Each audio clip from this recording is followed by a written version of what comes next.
আবু বকর হুজুরের কথা আপনাদেরকে বলছে। আকা মাওলা রাসূলুল্লাহ সাল্লাল্লাহু আলাইহি ওয়াসাল্লাম জানিয়ে দিয়েছেন কোন আবু বকর, কোন আবু বকর, কোন আবু বকর। আমার ভাইরা, আর আবু বকর সিদ্দিক হুজুরকে একদিন সাহাবায়ে কেরামেরা প্রশ্ন করলো, ও আবু বকর, আপনাকে যখনই দেখি হয় আপনি চুপ করে বসে রয়েছেন, না হলে আপনার মনটা বড় খারাপ হয়ে থাকে, না হলে আপনার চোখ দিয়ে পানি বেরিয়ে যায়। আয় আমার আবু বকর, আপনি জীবনে কবে সব থেকে বেশি আনন্দ হয়েছেন, নিজেকে জীবনে সব থেকে কবে খুশি মনে করেছেন? আপনাকে যখনই দেখি হয় আপনার মনটা বড় খারাপ হয়ে আছে, নাই আপনার চোখ দিয়ে পানি গড়িয়ে যায়। ও আমার ভাইরা, আকা মাওলা রাসূলুল্লাহ জীবদ্দশার প্রথম সাহাবা সিদ্দিক আকবর রাদিয়াল্লাহু তাআলা আনহুকে যখন সাহাবারা প্রশ্ন করলো, আর আমার আবু বকর সিদ্দিক উত্তর দিয়ে বলেছিল, এ আমার রাসূলুল্লাহ সাহাবারা, তোমরা যখন শুনতে চাইছো আমার কবে আনন্দ ছিলাম, কবে খুশি ছিলাম, তাহলে তোমরা শুনে রেখে দাও। আমার নবী আমাকে বলেছিল, আবু বকর তোমাকে নিয়ে হিজরত করব। আমার নবী আমাকে নিয়ে হিজরতের রাস্তায় বার হয়ে গেলেন মক্কা শরীফ থেকে, আর মদিনা শরীফের রাস্তায় আমরা যখন যেতে লাগালাম, আমি রাসূলুল্লাহর সঙ্গী হিসাবে দাঁড়িয়েছিলাম। রাস্তাটা বড় কঠিন ছিল, পথটা বড় লম্বা ছিল, রাস্তাটা বড় এবড়ো খেবড়ো ছিল। আমার সাহাবারা আমি আবু বকর সিদ্দিক রাদিয়াল্লাহু তাআলা আনহু আর রাসূলুল্লাহ দুজনে হেঁটে হেঁটে যাচ্ছে। আমার নবী একদিন বলল, আমার নবী এক সময় বলল, আমার আবু বকর রে, আমার বড় তৃষ্ণা পেয়েছে, তুমি কি আমাকে একটুখানি পানি পান করাবে? তুমি কি আমার তৃষ্ণাটা নিবারণ করবে? আমার আবু বকর, বড় পথ হেঁটে হেঁটে এসেছি আবু বকর, আর আমার কি তৃষ্ণাটা তুমি নিবারণ করে দেবে? আমার সাহাবারা, আমার রাসূলুল্লাহ সাহাবারা শুনে রেখে দাও, আমি আবু বকর, আমাকে যখন আমার নবী বলল আবু বকর বড় তৃষ্ণা পেয়েছে, আর আমার তৃষ্ণাটা কি তুমি নিবারণ করে দেবে, আমি আবু বকর বড় আনন্দ হয়ে গেলাম। আমার নবীকে বললাম, ইয়া রাসূলুল্লাহ, আপনি এই গাছের কাছে, ইয়া রাসূলুল্লাহ, আপনি একটু বসে অপেক্ষা করেন, আমি আবু বকর আপনার জন্য একটু পানির ব্যবস্থা করব। এই বলে আবু বকর সিদ্দিক হুজুর আমার নিজের ব্যাগ থেকে একটা, আর আপনার ব্যাগ থেকে আর মাটির একটা পেয়ালা বার করে আর পানি খোঁজার জন্য আর তিনি রাস্তায় বেরিয়ে বললেন, ও দুনিয়ার মুসলমানেরা, আকা মাওলা রাসূলুল্লাহ সাল্লাল্লাহু আলাইহি ওয়াসাল্লামের মহব্বতে সিদ্দিক আকবর রাদিয়াল্লাহু তাআলা আনহু হাতে সেই পেয়ালাটা রয়েছে, আর বার হয়ে গেলেন, পথে বেরিয়ে গেলেন, রাস্তায় বেরিয়ে গেলেন। রাস্তায় বেরিয়ে তিনি লক্ষ্য করে দেখলেন একটা জায়গায় ছাগলের বড় আর আপনার পাল দাঁড়িয়ে রয়েছে, যেখানে দুধ বিক্রি হচ্ছে, টাকা পয়সা দিয়ে ছাগলের দুধটা বিক্রি করেছে। ও আমার ভাইরা, আবু বকর সিদ্দিক হুজুর আমার যখন পেয়ালাটা বার করে দুধটা নিতে যাবেন, আমার নবী আমার আবু বকরদেরকে শিক্ষা দিয়েছিল, সাহাবায়ে কেরামদেরকে শিক্ষা দিয়ে বলেছিল, আমার সাহাবারা খাবার আগে পাত্রটাকে পরিষ্কার করে ধুয়ে নেবে, খাবার আগে পাত্রটাকে পরিষ্কার করে নেবে। সেজন্য আমার আবু বকর সিদ্দিক হুজুর আমার ওই পেয়ালায় দুধটা যখন নিতে যাবে, রাসূলুল্লাহ সেই কথাটা মনে পড়ে যায়, ওই কারণে পাত্রটা ধোবার জন্য হুজুর একটু আগিয়ে গেলেন, একটা কুয়া দেখতে পেলেন, সেই কুয়ায় পাত্রটা ধোবার পরেতে এক পাত্র পানি তুলেছেন। এই পানিটা সিদ্দিক আকবর পান করতে যাবেন, কারণ তিনিও বড় তৃষ্ণার ভেতরে রয়েছে। মক্কা শরীফ থেকে মদিনা শরীফের রাস্তা 500 থেকে 550 কিলোমিটারের রাস্তা, আর আমার আবু বকর বড় তৃষ্ণায় রয়েছে। আর পেয়ালা থেকে পানিটা তুলে নিয়ে যখনই তিনি পান করতে যাবে, আর আমার আবু বকর সিদ্দিক হুজুরের খেয়াল পড়ে যায়, আরে আমার নবী তো অপেক্ষা করে রয়েছে, আমার নবী তো তৃষ্ণার ভেতরে কষ্টই রয়েছে, আমার নবী পান করলো না, আর আমি আবু বকর তার আগে আমি পানি পান করে লব, এটা কোনোদিন হতে পারে না। আমার নবী কষ্ট করে বসে রয়েছে, আর আমি আবু বকর আগে তৃষ্ণা নিভিয়ে নেব, আমি আবু বকর আমার তৃষ্ণাটা মিটিয়ে নেব, এটাও কোনোদিন হতে পারে না। আমার সাহাবারা, আপনারা শুনে রেখে দেন, আমি আবু বকর ওই এক পেয়ালা পানিটা সঙ্গে সঙ্গে ফেলে দিয়ে রাসূলুল্লাহর জন্য তাজা ছাগলের দুধটা নিয়ে রাসূলুল্লাহর কাছে চলে গেলাম। আমি লক্ষ্য করে দেখলাম আমার রাসূলুল্লাহ গাছেতে আরাম করে ঘুমিয়ে মতো পড়েছে। আমি আবু বকর আমার নবীকে ডাকি নাই, চুপ করে সেখানে দাঁড়িয়ে রয়েছে। আমি আবু বকর আমার রাসূলুল্লাহর পাশে দিয়ে ছায়া করে দাঁড়িয়ে রয়েছিলাম। ও আমার ভাইরা, যখন সময় অনেকটা আগিয়ে গেল, আমার রাসূলুল্লাহ যখন ঘুমটা ভেঙে যায়, সিদ্দিক আকবর হুজুরকে যখন দেখে, এ আমার আবু বকর রে, তুমি কখন থেকে দাঁড়িয়ে রয়েছো? আমাকে তুমি ডাকো নাই কেন? আমাকে তুমি বলো নাই কেন? আমার আবু বকর ওই সময় বলেছিল, ইয়া রাসূলুল্লাহ, ইয়া হাবিবাল্লাহ, আমি আবু বকর আমার জীবনের চাইতে আপনার ঘুমটা আমার কাছে বড় মোহাব্বতের হয়ে গিয়েছে। ইয়া রাসূলুল্লাহ, ইয়া হাবিবাল্লাহ, আমি আবু বকর আপনাকে জানিয়ে দিলাম, ইয়া রাসূলুল্লাহ, ইয়া হাবিবাল্লাহ, হুজুর আপনি আরাম করে ঘুমাচ্ছেন, আর আমি আবু বকর কেমন করে আপনাকে ডাকবো? এটা কোনোদিন হতে পারে না। ইয়া রাসূলুল্লাহ, এজন্য আমি আবু বকর আপনাকে ডাকি নাই। আমার রাসূলুল্লাহ আর আপনার সেই আর দুধের পেয়ালাটা আমার রাসূলুল্লাহর হাতে আমার আবু বকর সিদ্দিককে দিলেন। আমার নবী পাক বিসমিল্লাহ বলে যখন তিনি দুধের পেয়ালাটা দিয়ে আর যখন তিনি দুধটা খাচ্ছিলেন, আমার আবু বকর সিদ্দিক রাসূলুল্লাহর এই গলার শাঁকির দিকটা লক্ষ্য করে করে সাহাবাদেরকে বলছিলেন, আয় আমার সাহাবারা, আমি আবু বকর আমার নবী পাকের এই গলার শাঁকির দিকটাই তাকিয়েছিলাম। আমি লক্ষ্য করে করে দেখছিলাম আমার নবী পাক যখন তিনি বিসমিল্লাহ বলে পান করে নিয়েছিলেন, আর যখন শাঁকির ঢোকটা গেলছিল, আর আমি আবু বকর আমার জীবনের চাইতে সব থেকে বেশি খুশির সময় হলো ওই সময়টায় যে আমি আবু বকর আমি নিজে তৃষ্ণা অবস্থায় থাকা সত্ত্বেও আমি আবু বকর আমার রাসূলুল্লাহ তৃষ্ণাটা আমি আবু বকর মিটিয়ে দিয়েছিলাম। কি আবু বকরের কথা আপনাদেরকে বলছি। এই আবু বকর সিদ্দিক হুজুরকে আপনারা ভালো রকম জানেন, এনার ইতিহাস সম্পর্কে আপনাদের জানা আছে, এনাদের বিষয়বস্তু সম্পর্কে জানা আছে। কোন আবু বকর সিদ্দিক হুজুরের কথা বলে যাচ্ছে পৃথিবীর জমিনে, আর আবু বকর সিদ্দিক হুজুরের নামে হাজারো মানুষের নাম রয়েছে, কিন্তু না না, শুধু নাম আবু বকর রাখলে হবে না, চরিত্রটা আবু বকর সিদ্দিক হুজুরের মতো তৈরি করতে হবে। নাম উমারে ফারুক হিসাবে রাখলে হবে না, আপনার চরিত্রটা উমারে ফারুকের মতো তৈরি করতে হবে। নাম আর আপনার নাম সাহাবাদের নামে আপনি রাখলে হবে না, চরিত্রটাও নিজেদেরকে সেই রকম ভাবে পরিবর্তন করতে হবে। আয় আমার সোনার মানিক ভাইরা, আর কোন আবু বকর সিদ্দিক হুজুরের কথা আপনাদেরকে বলছে।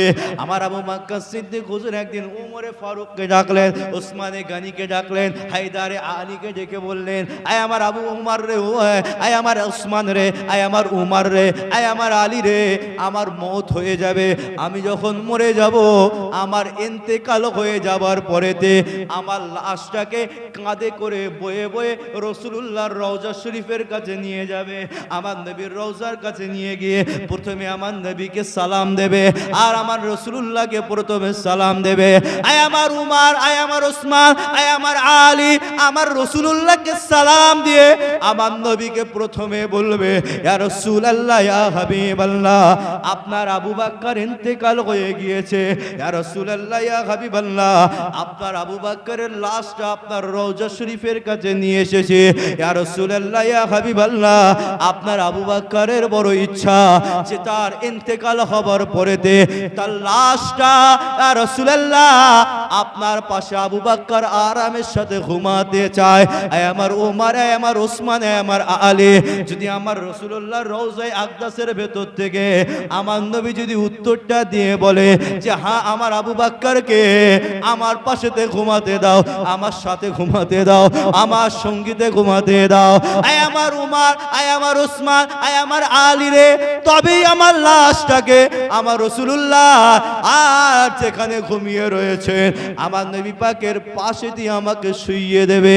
আর যদি আমার নবীর রওজাতুল মুবারাকের ভেতর থেকে যদি কোনো উত্তরটা না আসে, আমার লাশটাকে নিয়ে আর জান্নাতুল বাকির কবরস্থানের একটা ধারে গিয়ে কবর দিয়ে দেবে। আর আবু বকর সিদ্দিক রাদিয়াল্লাহু তাআলা আনহু হুজুর আমার ওই সময় বলেছিল, ইয়া রাসূলুল্লাহ, ইয়া হাবিবাল্লাহ, এই ইহুদিটা আমাকে দেখিয়ে দেখিয়ে বলছিল আর মুহাম্মদ তো ফকির, আর মুহাম্মাদের খোদাও হচ্ছে ফকির। ইয়া রাসূলুল্লাহ, ইয়া হাবিবাল্লাহ, আপনাকে ফকির বলে গালি দিল, আবার আমার আল্লাহকে ফকির বলে গালি দিয়েছে। ইয়া রাসূলুল্লাহ গে, ইয়া হাবিবাল্লাহ, শুধু আপনাকে ফকির বলেছে তা নয়, আমার আল্লাহকেও ফকির বলে গালি দিয়েছে। ইয়া রাসূলুল্লাহ, ইয়া হাবিবাল্লাহ, তারা নিজেদেরকে ধনী বলেছে, তারা নিজেদেরকে বড় লোক বলেছে, আপনি হচ্ছেন গরিব ফকির, আর আমার আল্লাহ নাকি ফকির। ইয়া রাসূলুল্লাহ, ইয়া হাবিবাল্লাহ, আপনাকে যখন খারাপ কথা বলল, আবার আমার আল্লাহকেও যখন খারাপ কথা বলল, ইয়া রাসূলুল্লাহ, আমি আবু বকর আর সহ্য করতে না পেরে ওই ইহুদির গালেতে আমি একটা চর মেরেছিলাম। আর আজকে আল্লাহকে গাল দিলে অন্যান্য মানুষ প্রোটেকশন দিচ্ছে। কি গো, আল্লাহকে গাল দিয়েছে, যখনই প্রতিবাদে বেরোচ্ছে প্রোটেকশন দিচ্ছে তাদেরকে। সাহাবাদের থেকে শিক্ষা তৈরি করো, এগুলো সেখান থেকে শিক্ষার জায়গা তৈরি করো।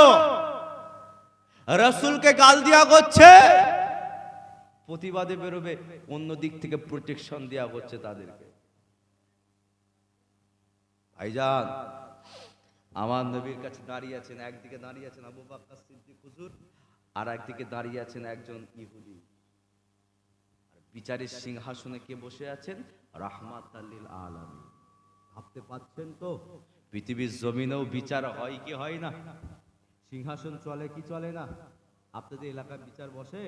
আর কিছু কিছু এলাকায় তো সব রামদারা সব কি বিচার বলে, গ্রাম্য বিচার না কি বিচার বলে, সব বসে, ঠিকঠাক হয় সব? বললি ঝামেলা বলে ভাইজান। এজন্যই রাসূল বলেছেন, পৃথিবীর জমিনে যারা হক এবং সত্য বিচার করবে, আমার আল্লাহ তাদেরকে আরশে আজিমের নিচেই জায়গা নসিব করে দেবে। আর একটু জোরে হলো না? আরশে আজিমের নিচে 7 শ্রেণীর ব্যক্তিকে আল্লাহ জান্নাত মানে দেবেন, প্রোটেকশন দেবেন, ছায়া দেবেন। তার ভেতরে নাম্বার 1 বলা হয়েছেন, পৃথিবীর জমিন যারা হক এবং সত্য বিচারের পথ অবলম্বন করবে। এটা মুসলমান জানে, এটা মুসলমান জানে, কিন্তু এরা এই জায়গা থেকে দূরে সরে আছে কেন বলেন তো? জানে হক বিচার করলে টাকা পাবো না, সত্য বিচার করলে চেয়ার পাবো না, যদি সত্য কথা বলে ফেলি হয়তো আমাকে পদ থেকে সরিয়ে দেবে, হয়তো আমাকে আমার চেয়ার থেকে সরিয়ে দেবে। এরা নিজেদের চেয়ার, নিজেদের পদ, নিজেদের জায়গা, নিজেদের অর্থ, নিজেদের টাকা, নিজেদের গদি, নিজেদের ঘর, নিজেদের এই সব বাঁচাবার জন্য তারা আখিরাতকে ভুলে যাচ্ছে। রাসূল বলেছেন কিয়ামতের আলামতের নমুনা। বুঝতে পারছেন তো নাকি? অত সহজ নয়। সবাই তো নামাজ পড়ে, জান্নাতে তো সবাই চলে যাবে, জান্নাতে সবাই যাবে না, জেল খেটে যেতে। আপনাদের জানিয়ে দিয়ে যায়, আকা মাওলা রাসূলুল্লাহ সাল্লাল্লাহু আলাইহি ওয়াসাল্লাম একদিকে দাঁড়িয়ে আছেন সিদ্দিক আকবর, আর একদিকে দাঁড়িয়ে আছেন সেই ইহুদিটা। আমার নবী ইহুদিকে প্রশ্ন করলো, তুমি কি আমার আল্লাহকে ফকির বলে গালি দিয়েছো? আস্তে আস্তে বলতে হচ্ছে না তো, নাকি একটু জোরে বলতে হবে? বলা যায় না তো, আর বলে আমাকে আস্তে আস্তে কি ওয়াজ করছে মিনমিন করে, এরা মনে করছেন নাকি একটু প্রেশার বাড়াবো? কালকে এমন প্রেশার দিচ্ছিলাম, বক্স তো সাউন্ডই দিতে পারে না যারা ছিল। আল্লাহু আকবার, শরীরটা আজকে খারাপ হয়েছে, একটু আস্তে আস্তে বলছি। ভাইজান, তার নবী এবার প্রশ্ন করছেন ইহুদিকে, আরে তুমি আমার আল্লাহকে ফকির বলে গাল দিয়েছো? এরা তো ইহুদির বাচ্চা, এদের ঈমান আছে নাকি? এরা বলল, না মুহাম্মদ সাল্লাল্লাহু আলাইহি ওয়াসাল্লাম, আমরা আল্লাহকে মানি, আমরা আল্লাহকে বিশ্বাস করি, আমরা আল্লাহকে ফকির বলে গাল দেইনি। তোমার আবু বাক্কার তোমাকে মিথ্যা কথা বলছে। কার সামনে, কার বিরুদ্ধে, কাকে বলছেন যে আবু বাক্কার সিদ্দিক মিথ্যা কথা বলছে?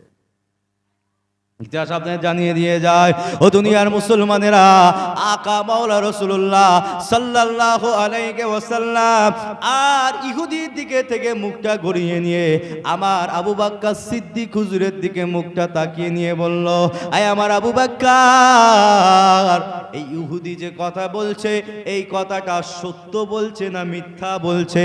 আয় আমার আবু বকর, তুমি আমাকে সত্য বলছো না মিথ্যা বলছো? আয় আমার আবু বকর, ইহুদি বলছে সে নাকি আল্লাহকে ফকির বলে গালি দেয় নাই, সে আল্লাহকে তো বিশ্বাস করে মেনেছে, আল্লাহকে ফকির বলে গালি দেয় নাই।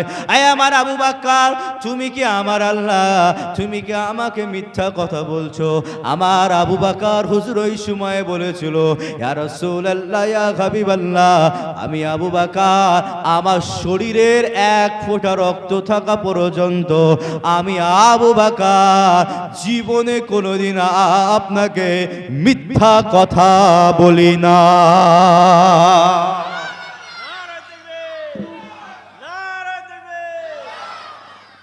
সার্টিফিকেট, সত্যবাদী সার্টিফিকেট পৃথিবীর জমিনে হাজারো মানুষের আছে, কিন্তু ওটা ওপর থেকে সার্টিফিকেট।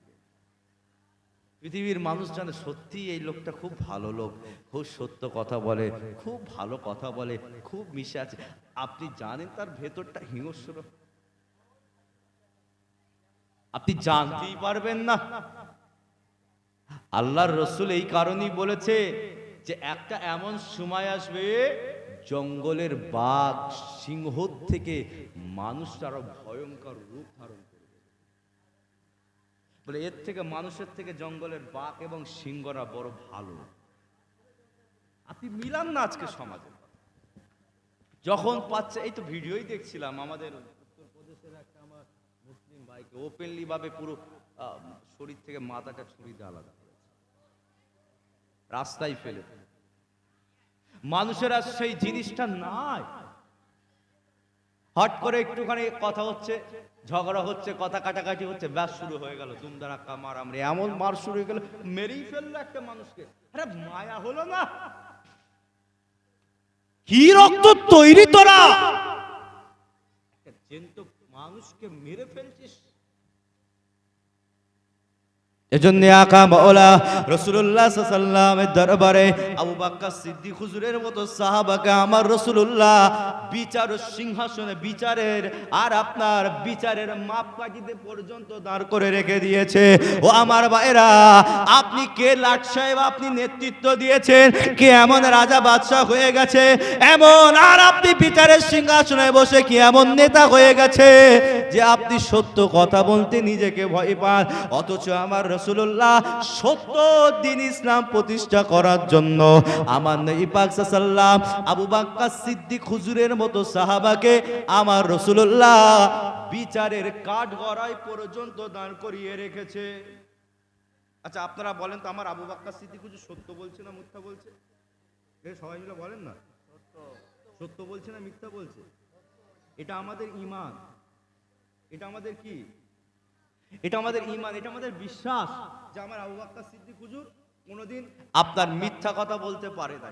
আচ্ছা বলেন তো, আমার রাসূলুল্লাহ তিনি কি জানেন না যে আমার আবু বকর সত্য বলছেন না মিথ্যা বলছেন? 100% জানে, কিন্তু জানার পরেও রাসূল কেন বলতে পাচ্ছেন না ইহুদিকে, তুমি যাও, চলে যাও, আমার আবু বকর মিথ্যা বলছে না? এটাকে মাথায় ঢুকান। আপনি জানেন ওই ব্যক্তিটা ভুল করেছে, আপনি তাকে বাঁচাবার জন্য একজন নির্দোষ ব্যক্তির উপর আপনি দোষ চাপিয়ে দিচ্ছেন। এটাকে জুলুম করা বলে না, এটাকে অবিচার করা বলে না, নির্যাতন করা বলে না, নিপীড়ন করা বলে না। ক্ষমতার জন্য আজকে গরিবরা জেলখানায় মার খেয়ে মরে যাচ্ছে, আর টাকা পয়সা ওয়ালারা টাকা পয়সা দিয়ে পৃথিবীর জমিনে আনন্দতে তার ঘুরে ঘুরে বেড়াচ্ছে। কবরে যেতে হবে কি হবে না? ফেরেশতার সামনে দাঁড়াতে হবে কি হবে না? চামড়া গুটিয়ে ফেলবে, অত সহজ নয়। তুমি কি ভাবছো নিজেকে? খবরস্থানে যাও, ধারে দিয়ে দাঁড়িয়ে দিয়ে দেখো, তোমার থেকেও বড় বড় রাজা বাদশারা পৃথিবীর জমিনে তারাও বাদশাহী করে জাহান্নামে চলে গেছে। নমরুদ, ফেরাউন, হামান, সাদ্দাত জান্নাত তৈরি করেছে পৃথিবীর জমিনে, খালি কদমটা দেবে। আল্লাহ বলল, ঠিক আছে, তো যা ইচ্ছা কর, আমার হাতে তো সব কন্ট্রোল, তো যা ইচ্ছা তুই কর। আপনার বড় অহংকারের সাথে হাতির উপরে বসে বলছে, হাতির দুটো পা খালি তার জান্নাতে, ওর মানে দুনিয়ার জান্নাতে ঢুকেছে, ওর পাটা ঢোকে না, হাতির দুটো পা। আল্লাহ পাক বললেন, এই তোমার হায়াত শেষ, চুপ করে টেনে দিল, কি লাভ? সব আল্লাহর হাতের কন্ট্রোল। এটাকে মাথায় রেখে পৃথিবীর জমিনে চলাফেরা করেন।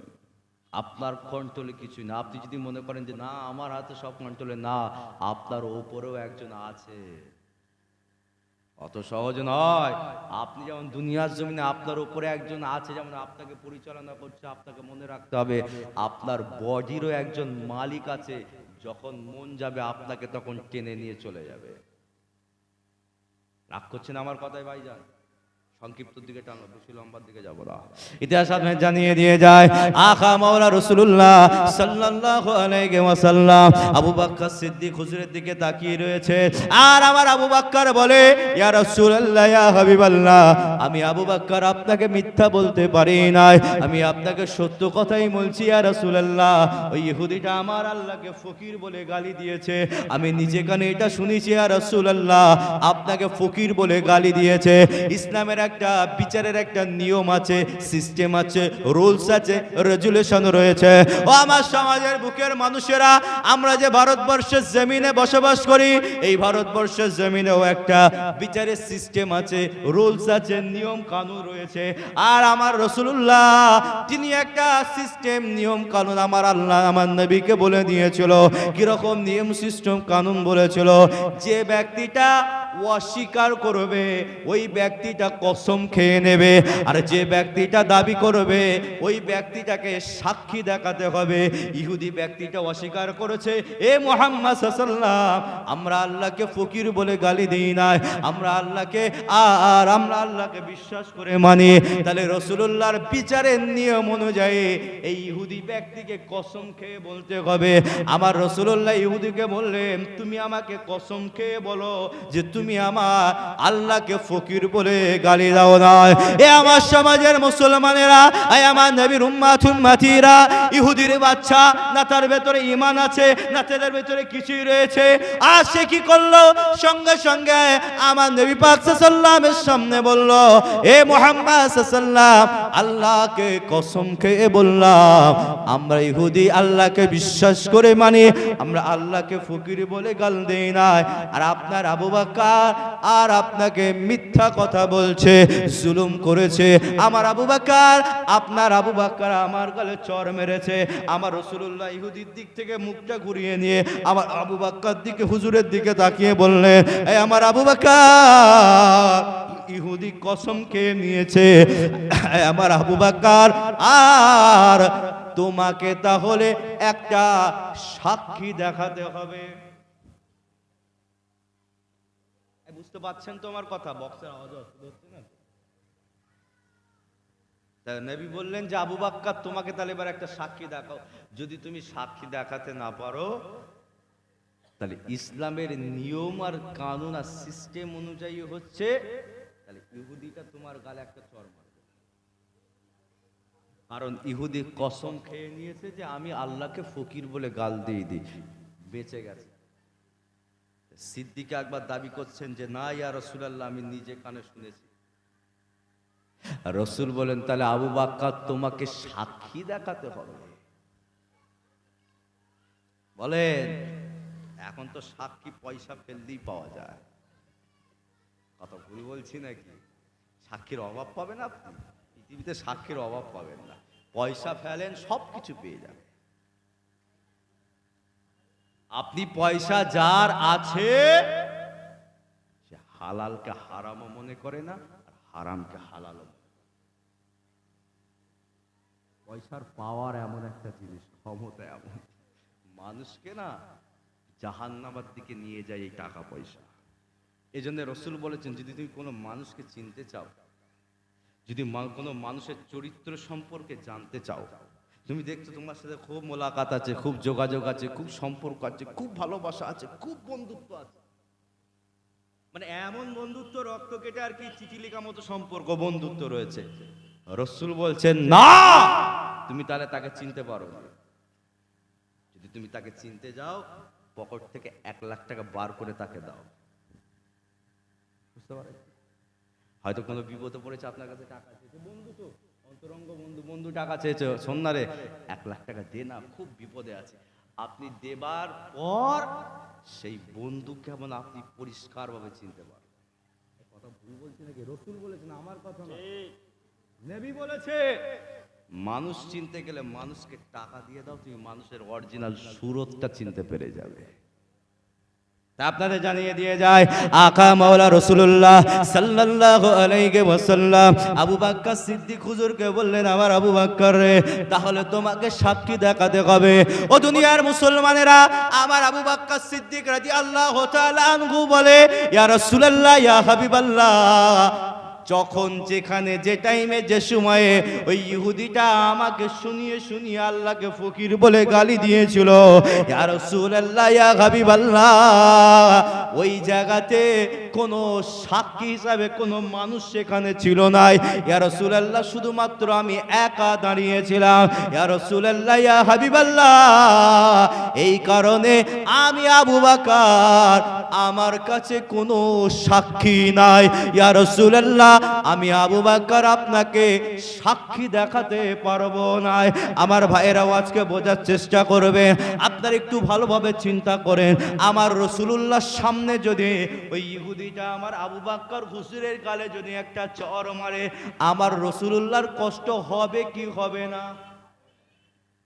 বুকটা ফেটে যাবে যে আমার আবু বকর সত্য বলেছে আমি জানি, হক বলেছে আমি জানি, কিন্তু ইসলামের বিচারের আইন আর কানুনে আমি আমার আবু বকরকে বাঁচাতে পারছি না। নবী তো পারলে এটা পারতেন জোর করে, আবু বকর সত্য কথা বলেছে, তুমি চলে যাও। ইসলামকে শেখো ভাইরা, ইসলামের ঘরের যখন সন্তান হয়েছো, ইসলামকে ভালো করে ব্রেনে ঢুকিয়ে নিয়ে, ইসলামের ভেতরে জোর জবরদস্তি চলবে না, কোন নট চলেগা ইসলামের ভেতরে। আমি আমি আমি জোর জবরদস্তি। নবী বললেন, আবু বকর, তোমাকে সাক্ষী দেখানো লাগবে। কি আবু বকরের কথা আপনাদেরকে বলছি, এই আবু বকর সিদ্দিক হুজুরকে আপনারা ভালো রকম জানেন, এনার ইতিহাস সম্পর্কে আপনাদের জানা আছে, এনাদের বিষয়বস্তু সম্পর্কে জানা আছে। কোন আবু বকর সিদ্দিক হুজুরের কথা বলে যাচ্ছে পৃথিবীর জমিনে, আর আবু বকর সিদ্দিক হুজুরের নামে হাজারো মানুষের নাম রয়েছে, কিন্তু না না, শুধু নাম আবু বকর রাখলে হবে না, চরিত্রটা আবু বকর সিদ্দিক হুজুরের মতো তৈরি করতে হবে। নাম উমারে ফারুক হিসাবে রাখলে হবে না, আপনার চরিত্রটা উমারে ফারুকের মতো তৈরি করতে হবে। নাম আর আপনার নাম সাহাবাদের নামে আপনি রাখলে হবে না, চরিত্রটাও নিজেদেরকে সেই রকম ভাবে পরিবর্তন করতে হবে। আয় আমার সোনার মানিক ভাইরা, আর কোন আবু বকর সিদ্দিক হুজুরের কথা আপনাদেরকে বলছে, আমার আবু বকর সিদ্দিক হুজুর একদিন উমরে ফারুককে ডাকলেন, ওসমানে গানিকে ডাকলেন, হায়দারে আলীকে ডেকে বললেন, আয় আমার আবু উমর রে, আয় আমার ওসমান রে, আয় আমার উমর রে, আয় আমার আলী রে, আমার মওত হয়ে যাবে, আমি যখন মরে যাব, আমার ইন্তেকাল হয়ে যাবার পরেতে আমার লাশটাকে কাঁধে করে বয়ে বয়ে রাসূলুল্লাহর রওজা শরীফের কাছে নিয়ে যাবে। আমার নবীর রওজার কাছে নিয়ে গিয়ে প্রথমে আমার নবীকে সালাম দেবে, আর আমার রাসূলুল্লাহকে প্রথমে সালাম দেবে। আয় আমার উমর, আয় আমার ওসমান, আয় আমার আলী, আমার রাসূলুল্লাহকে সালাম দিয়ে আমার নবীকে প্রথমে বলবে, ইয়া রাসূলুল্লাহ, ইয়া হাবিবাল্লাহ, আপনার আবু বকর ইন্তেকাল হয়ে গিয়েছে। ইয়া রাসূলুল্লাহ, ইয়া হাবিবাল্লাহ, আপনার আবু বকরের লাশটা আপনার রওজা শরীফের কাছে নিয়ে এসেছে। ইয়া রাসূলুল্লাহ, ইয়া হাবিবাল্লাহ, আপনার আবু বকরের বড় ইচ্ছা যে তার ইন্তেকাল হবার পরেতে তার লাশটা, ইয়া রাসূলুল্লাহ, আপনার পাশে আবু বকর আবার আরামের সাথে ঘুমাতে চায়, আমার ওমর, আমার ওসমান, আমার আলী, যদি আমার রাসূলুল্লাহ রওজায়ে আকদাসের ভেতর থেকে আমার নবী যদি উত্তরটা দিয়ে বলে যে হ্যাঁ আমার আবু বকরকে আমার পাশেতে ঘুমাতে দাও, আমার সাথে ঘুমাতে দাও, আমার সঙ্গীতে ঘুমাতে দাও, আমার উমর, আমার ওসমান, আমার আলী রে, তবেই আমার লাশটাকে আমার রাসূলুল্লাহ আর যেখানে ঘুমিয়ে রয়েছে আমার নবী পাকের পাশে দিয়ে আমাকে শুইয়ে দেবে।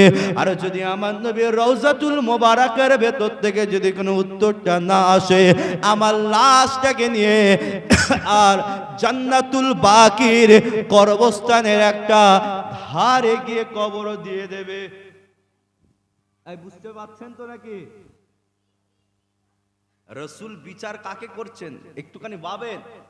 যে এইরকম একটা জলিল কদর সাহাবাকে যদি রাসূল না ছাড়ে, তুমি কেলাট সাহেব হয়ে গেছো।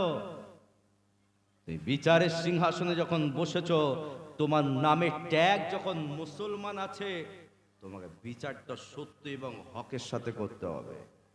এই কথা ভুল বলছি না ঠিক বলছি?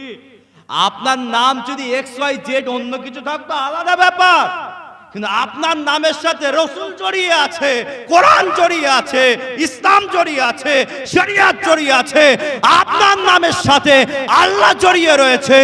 আপনার বিচারটা যদি খারাপ হয়, আপনার বিচারের রায়টা যদি আর জুলুমের পক্ষে চলে যায়, আপনার বিচারের রায়টা যদি টাকা পয়সার পক্ষে চলে যায়, তাহলে এই রায়টাই যখন আপনার টাকা পয়সার পক্ষে চলে যাবে, দুনিয়ার মানুষের কাছে প্রচার হয়ে যাবে।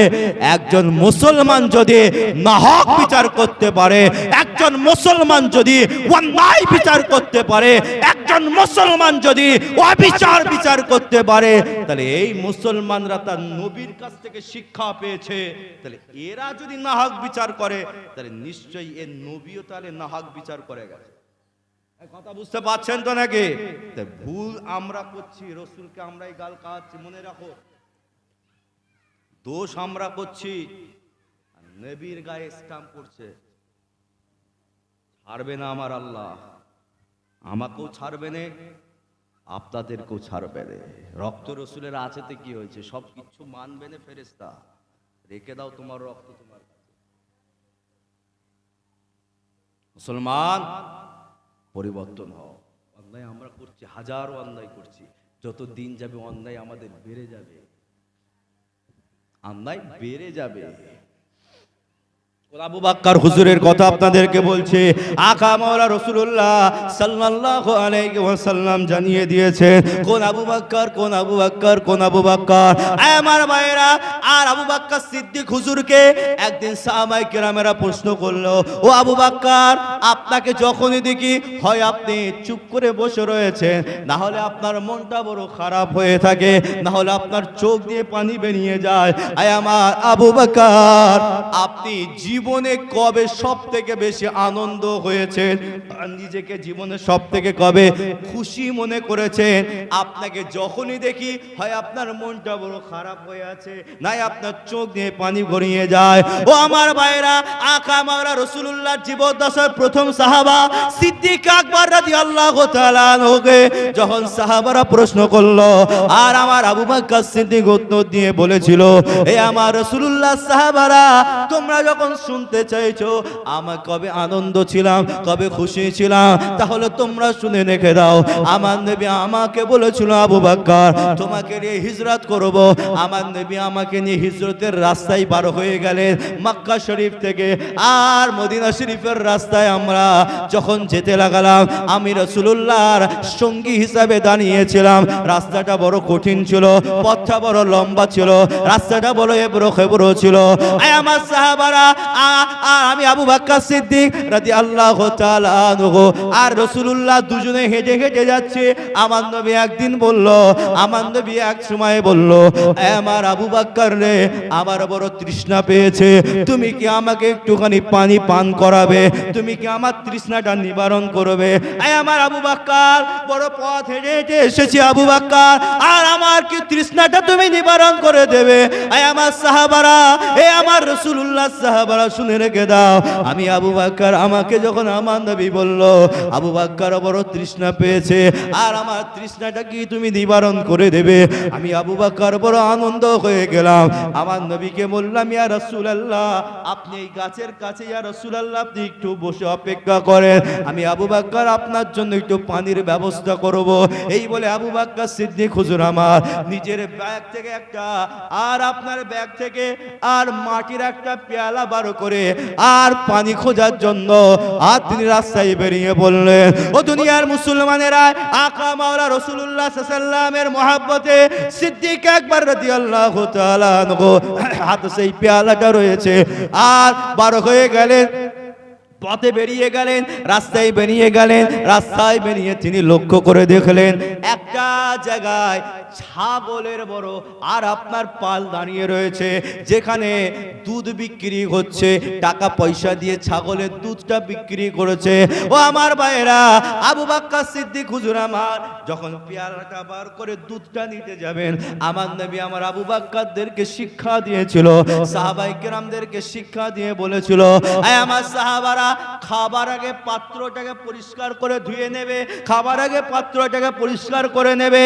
সেজন্য আমার আবু বকর সিদ্দিক হুজুর আমার ওই পেয়ালায় দুধটা যখন নিতে যাবে, রাসূলুল্লাহ সেই কথাটা মনে পড়ে যায়, ওই কারণে পাত্রটা ধোবার জন্য হুজুর একটু আগিয়ে গেলেন, একটা কুয়া দেখতে পেলেন, সেই কুয়ায় পাত্রটা আর ধোবার পরেতে এক পাত্র পানি তুলেছেন, এই পানিটা সিদ্দিক একবার পান করতে যাবেন, কারণ তিনিও বড় তৃষ্ণার ভেতরে রয়েছে।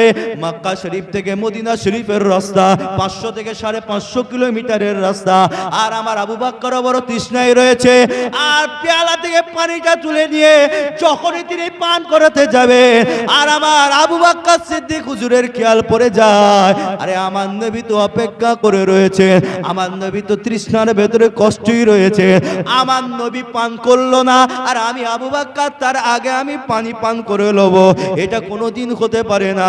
আমার নবী কষ্ট করে বসে রয়েছে, আর আমি আবু বকর আগে তৃষ্ণা নিভিয়ে নেব, আমি আবু বকর আমার তৃষ্ণাটা মিটিয়ে নেব, এটাও কোনোদিন হতে পারে না। আমার সাহাবারা, আপনারা শুনে রেখে দেন, আমি আবু বকর ওই এক পেয়ালা পানিটা সঙ্গে সঙ্গে ফেলে দিয়ে রাসূলুল্লাহর জন্য তাজা ছাগলের দুধটা নিয়ে রাসূলুল্লাহর কাছে চলে গেলাম। আমি লক্ষ্য করে দেখলাম আমার রাসূলুল্লাহ গাছেতে আরাম করে ঘুমিয়ে মতো পড়েছে, আমি আবু বকর আমার নবীকে ডাকি নাই, চুপ করে সেখানে দাঁড়িয়ে রয়েছে। আমি আবু বকর আমার রাসূলুল্লাহর পাশে দে ছায়া করে দাঁড়িয়ে রয়েছিলাম। ও আমার ভাইরা, যখন সময় অনেকটা আগিয়ে গেল, আমার রাসূলুল্লাহ যখন ঘুমটা ভেঙে যায়, সিদ্দিক আকবর হুজুরকে যখন দেখে, এ আমার আবু বকর রে, তুমি কখন থেকে দাঁড়িয়ে রয়েছো, আমাকে তুমি ডাকো নাই কেন, আমাকে তুমি বলো নাই কেন? আমার আবু বকর ওই সময় বলেছিল, ইয়া রাসূলুল্লাহ, ইয়া হাবিবাল্লাহ, আমি আবু বকর আমার জীবনের চাইতে আপনার ঘুমটা আমার কাছে বড় মুহাব্বতের হয়ে গিয়েছে। ইয়া রাসূলুল্লাহ, ইয়া হাবিবাল্লাহ, আমি আবু বকর আপনাকে জানিয়ে দিলাম, ইয়া রাসূলুল্লাহ, ইয়া হাবিবাল্লাহ, হুজুর আপনি আরাম করে ঘুমাচ্ছেন, আর আমি আবু বকর কেমন করে আপনাকে ডাকবো, এটা কোনোদিন হতে পারে না। ইয়া রাসূলুল্লাহ, এজন্য আমি আবু বকর আপনাকে ডাকি নাই, আমার রাসূলুল্লাহ আর আপনার সেই আর দুধের পেয়ালাটা আমার রাসূলুল্লাহর হাতে আমার আবু বকর সিদ্দিক দিলেন। আমার নবী পাক বিসমিল্লাহ বলে যখন তিনি দুধের পেয়ালাটা নিয়ে আর যখন তিনি দুধটা খাচ্ছিলেন, আমার আবু বকর সিদ্দিক রাসূলুল্লাহর এই গলার শাঁকির দিকটা লক্ষ্য করে করে সাহাবাদেরকে বলছিলেন, আয় আমার সাহাবারা, আমি আবু বকর আমার নবী পাকের এই গলার শাঁকির দিকটাই তাকিয়েছিলাম, আমি লক্ষ্য করে করে দেখছিলাম, আমার নবী পাক যখন তিনি বিসমিল্লাহ বলে পান করে নিয়েছিলেন।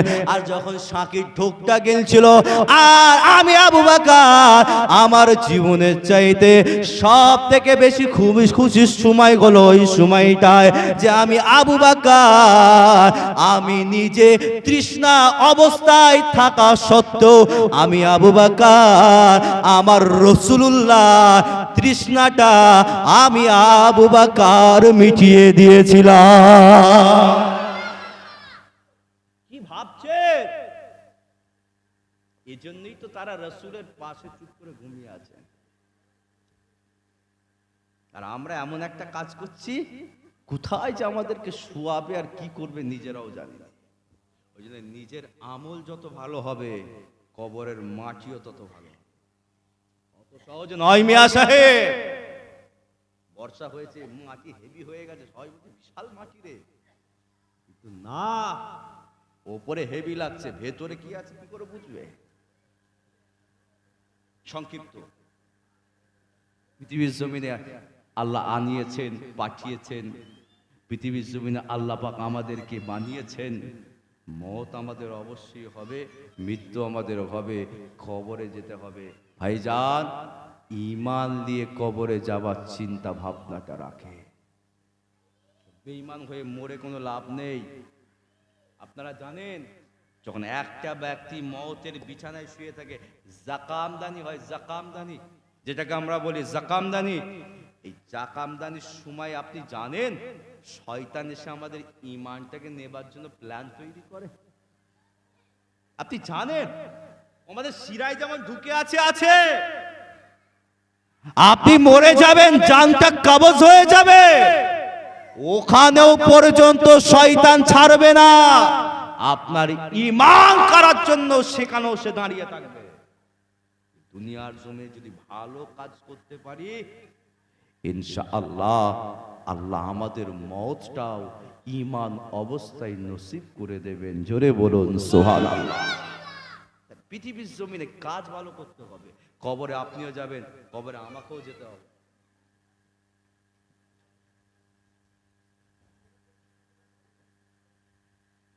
কথা বুঝতে পারছেন তো নাকি? কবরে আপনাকেও যেতে হবে, কবরে আমাকেও যেতে হবে। আপনার কবরে আমি যাব, আমার কবরে আপনি আসবেন? কে যাবে? আপনাকে কবরে আপনাকে যেতে হবে। তার প্রশ্ন আপনাকে করবে না আমাকে করবে? আপনাকে করবে। তার উত্তর আপনি দেবেন না আমি দেব? আপনি দেবেন। তার কাজ তো আপনাকে গুছিয়ে যেতে হবে। কথা বুঝতে পারছেন তো নাকি? তার কাজ তো আপনাকে গুছাতে হবে। রাস্তা, পথ, যে বাবা এই পথ দিয়ে চলো, এই রাস্তা দিয়ে চলে, এটা সহজ রাস্তা, সহজ পথ। এই রাস্তা দিয়ে চললে, এই পথ দিয়ে চললে আল্লাহ মওত আসান করবে, মওত ঈমানের সাথে করবে, কবরটাও আসান করবে। এটা হচ্ছে পীরের তরিকাতরা রাস্তা দেখিয়ে দেয়। যদি কোনো পীর সাহেব বলে আমি জান্নাত দিয়ে দেবো, ভণ্ড। বুঝতে পারছেন তো নাকি? কোনো পীর বলবে না আমি জান্নাত দেবো। পীরের তরিকাতরা তারা জান্নাতে যাবার রাস্তা দেখিয়ে দেয়। আপনি চলেন সেই রাস্তা দিয়ে, তার কথা মতো মেনে চলেন, আপনি আপনি আপনি আল্লাহর জান্নাতি হবেন। এটা তানাদের কাজ। তানারা এজন্যই তানাদেরকে পাঠিয়েছে। তারা পৃথিবীর জমিনে এসে পরিবর্তন করার জন্য এসেছে। তারা পরিবর্তন করে যাবে, পরিবর্তন করে যাচ্ছে। কিন্তু বড় আফসোস, কিছু মানুষ রয়েছে যারা আমাদের সিলসিলার মুজাদ্দিদ জামান পীর সাহেব হুজুর কেবলা সম্পর্কে কিছু কিছু মানুষ গালাগালি করছে। দাদা হুজুর না কাদা হুজুর, আস্তাগফিরুল্লাহ। শুনেছেন না শোনেননি? আপনাদের এদিকে বলে নাকি চামড়া গুটিয়ে ফেলবেন বললে? দাদা হুজুর না কাদা হুজুর, আস্তাগফিরুল্লাহ।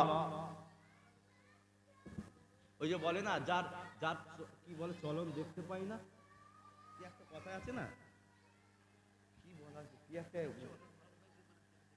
কি বলে একটা বলে মুজাদ্দিদ জামান হুজুর এসেছিলেন, শিরক বেদাতকে ক্যান্সেল করেছিলেন। ওই জন্য তাদের রাগ ওই জন্য আমরা চাদর দিতাম, আমরা সেজদা করতাম, আমরা ফুল দিতাম, টাকা পয়সা হতো, মাজার ব্যবসা হতো, মাজার নিয়ে চলতো, পকেট ভরতো, পেট ভরতো, সব ভরতো। এই কোথা থেকেই নিয়ে আবার এসে সব বন্ধ করেছে।